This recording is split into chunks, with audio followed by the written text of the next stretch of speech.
Welcome to chapter 4 of reality reconstruction, and it's all about thoughts.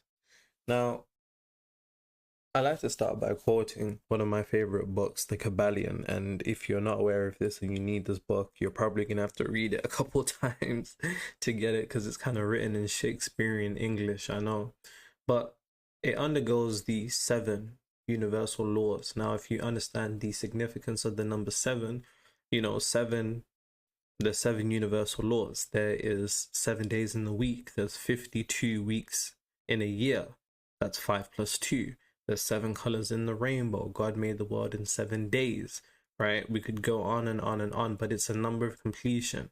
Now, the very first law of these 7 Hermetic universal laws states that the entire universe is mental. The universe is entirely mental. Now, thoughts really and truly are the substance of the mind and reality. Your mind is made out of thoughts, and reality is made out of thoughts too. Now, nothing exists which was not first a thought, and that should be nothing new to you.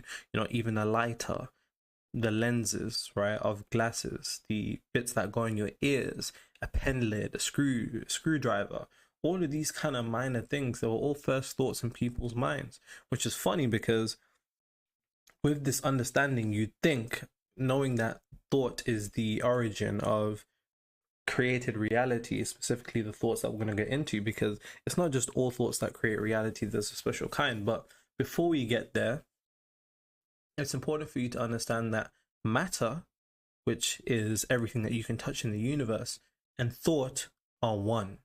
In the same way that steam and ice are one. Their only difference is in their rate of vibration.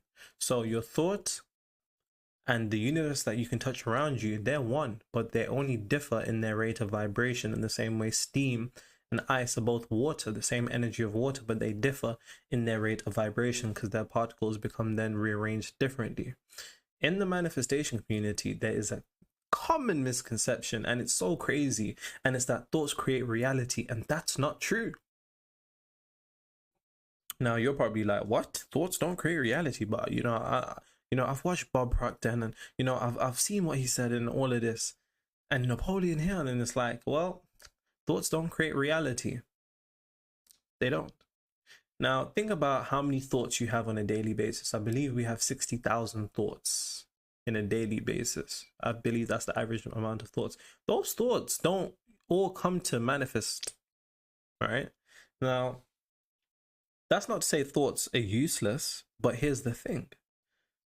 Not all thoughts are made equal, and please get that down. Not all thoughts are made equal, because you're probably thinking, I think positive, I've tried positive thinking, I've thought about better, but it's not working. And it's because there's a special kind of thought that works. And that type of thought is thoughts that are emotionally charged.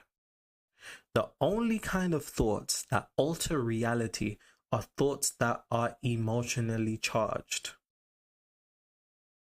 Thoughts without emotion are useless. Completely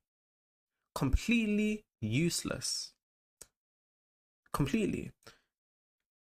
In the universe and everything that you can touch, from an elevator button to a pen lid, like I said, these are thoughts that have become materialized due to their rate of vibration being slowed down. The world that you walk in is nothing more than frozen imagination. You have imagination in your head, but it's nothing you can touch. But when you hold someone's headphones, that was first part of somebody's imagination, but now it's become frozen and you can touch it. And the only thoughts that led to that creation are thoughts that were emotionally charged. Now, to the awakened entrepreneurs, we use 2 methods, selection and injection. Both of these are fundamental to altering your reality profile, which, remember, that's just your frequency. A combination of, I was hoping that you'd say it, beliefs, thoughts, identity, attention, and emotional conviction. Thoughts that are emotionally charged have different rates of vibration from normal thoughts, and this is the basis of their power. Have you ever noticed that while in an emotional state of worrying, anger, frustration, more of that frequency is manifested. Like once you're in a state of worrying, anger, frustration, it's like more bad shit just keeps manifesting. And it's because those thoughts are emotionally charged. When you're worrying, you're thinking, oh, I really don't want that. I really don't want that to happen. I really don't. And it happens. It's because you have supercharged those thoughts with emotion and you have altered their rate of vibration, getting them to a rate of vibration that's easy to materialize in reality. Now, emotionally charged thoughts are the glue to parallel realities. They will literally stick you to that reality and its state of consciousness.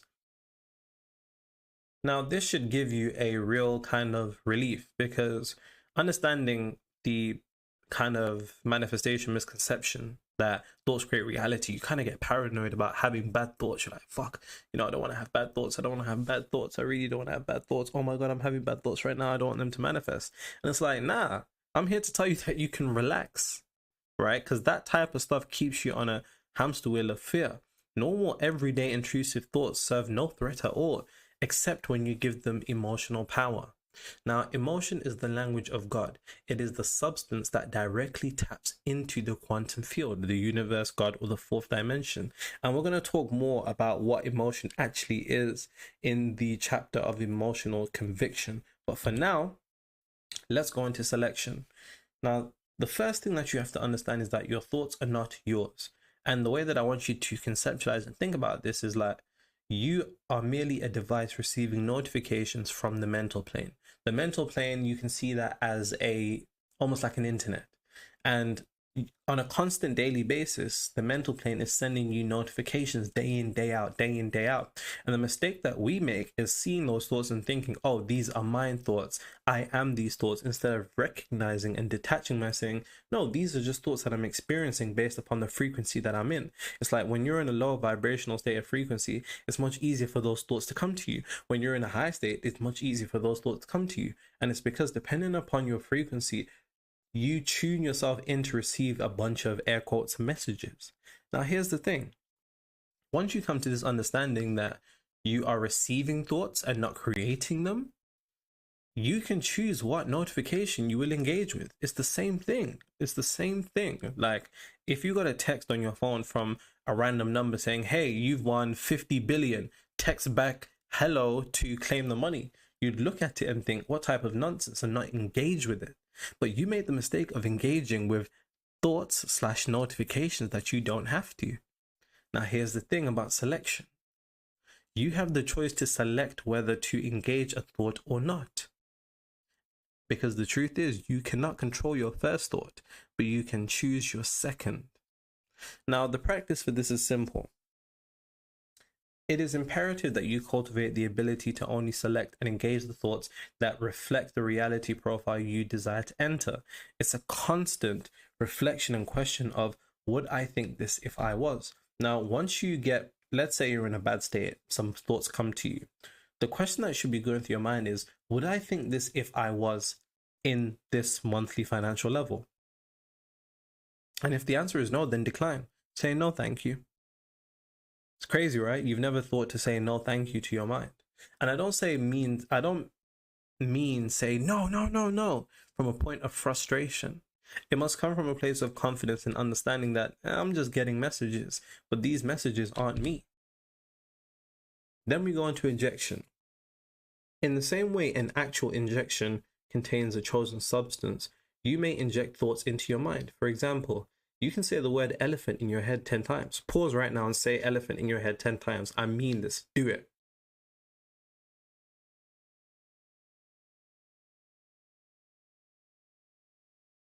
Alright, cool. I was doing it as well. You see my point. You injected a thought into your mind. And this is what we want to do with thoughts that are emotionally charged, that are that are a reflection of the reality profile we desire to enter. The issue is we often, right, inject thoughts into our mind that don't serve us any purpose, but they actually just make us feel bad.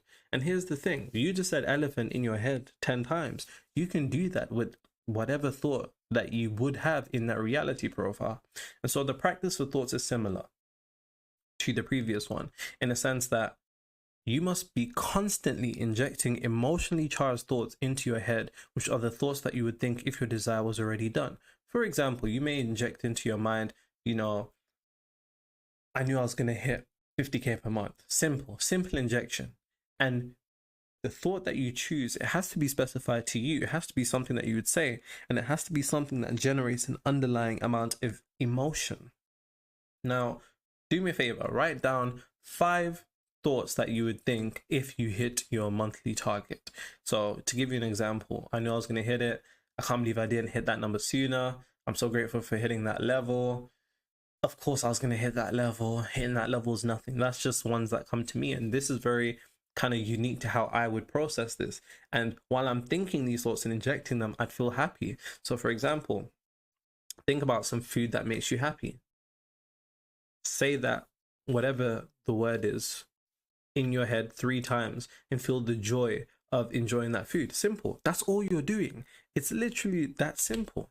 Now, the death of your dreams comes through linear thoughts. Now, when it comes to your thoughts, all thinking must be 4th dimensional. And what I mean is 98% think foolishly, right? Movies and TV shows, they've taught you how to dream, and that's the trick. They've programmed you to place your aspirations into the future. How many times have you thought the following? One day I'll be rich. Oh, one day I'll hit that number. I know I'm going to hit that number one day. Oh, one day it'll be better. Oh, I know I'm going to make it.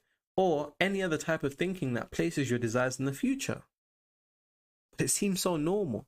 And yeah, the fact that it's normal means that, yeah, it doesn't work for people. Because here's the mistake. The subconscious mind is the realm from which reality is generated, and it has no logic. It having no logic means it doesn't process time in the same way that your conscious mind does. There is no past or future to your subconscious mind. There's only the now. So anytime you think of your desire as arriving or one day to be achieved, it essentially means you don't have it now. And that's the only time that exists in the subconscious. If the reality you desire isn't done in your mind, then it won't be in reality. And if you do come for it, it will run away from you, as within, as without. And I'm going to repeat this again. Please, if your desire is not already complete within, it will never be complete in reality. And when you do try come for that particular desire in reality, it will run from you. Chances are you're trying to go for a monthly level, but you're not solidified that you already are at that level within your mind. Don't lie to me. Don't lie to me. I know. You want the next level, but you're not at the next level in your mind mentally. The next level has to be dusted in your mind. Like I said, it is already done. Once you begin thinking of your desire as already completed, that's when the universe turns into your employee and begins to move obstacles for you. You've seen those people. They have some type of golden touch. It's like everything works out. And it's because mentally, they've done it in their head. It's already done. And I think of athletes that are amazing, reach the highest levels. And it's because in their mind, they're already convinced that it's done. So from now on, when you have a goal or a desire, no longer future think. Step into the world as if it's already complete. You shouldn't be saying to me, Nero, I want to get to that number. If I was to come and say to you, you're not at that number, you should be like, what? I'm already there. That's the level of conviction you need to have. And that's one thing we talk about in the emotionally conviction aspect. But from now, I shall see you in chapter 5.